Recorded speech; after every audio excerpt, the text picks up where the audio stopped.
Sabrina. Again, So let's start. For those who don't know, what is Macron Law? the Loi Macron was proposed by Emmanuel Macron, who is the newly elected economy minister for France as of August. And it's basically a draft that was put together by him and Manuel Valls, and it's designated to liberalize the economy because they've been kind of in a rut for the past few years. And it's mainly focusing on having, instead of 5 Sundays a year where stores have to be open, they should be open once a month, so 12 Sundays. It has nothing to do with 35-hour work week, which is to Macron's disappointment, which a lot of people were thinking that it did, but it doesn't. Because we both have been to France before, and we know this, but can you explain to those who don't how French economy culture is different from Canada's? It's different in the sense that they pace themselves more. They have anywhere from an hour and a half to 2-hour lunch breaks a day. Usually most bakeries are not open on Sundays and Mondays. 7, I think the latest most stores go. Maybe like if you're lucky, a supermarket will go till 8 or 9. But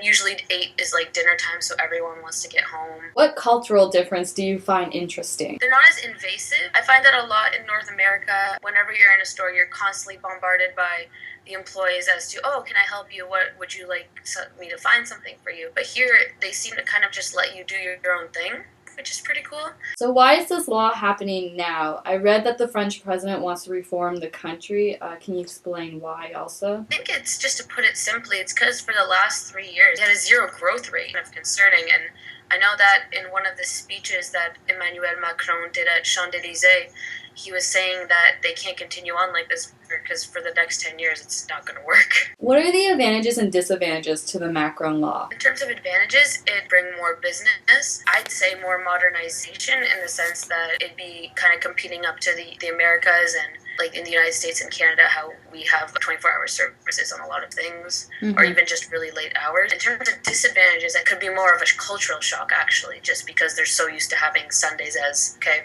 no business. What are the local shops and the public saying about this? Tried to talk to some shops, but I've been shooed away, or they've been saying that it's their hours of business, they're trying to clientele. They've just been no comment, not wanting to talk about it. And my final question is, what's next? What's next would be for people to actually, instead of just accusing this law without even looking over it, look at the possible advantages that could happen out of it for the sake of the economy. If for the past 3 years they've had a zero growth rate, that's kind of concerning. I want to keep up to date with competing on like world markets and even in the European economy. Wouldn't it make sense to at least consider this?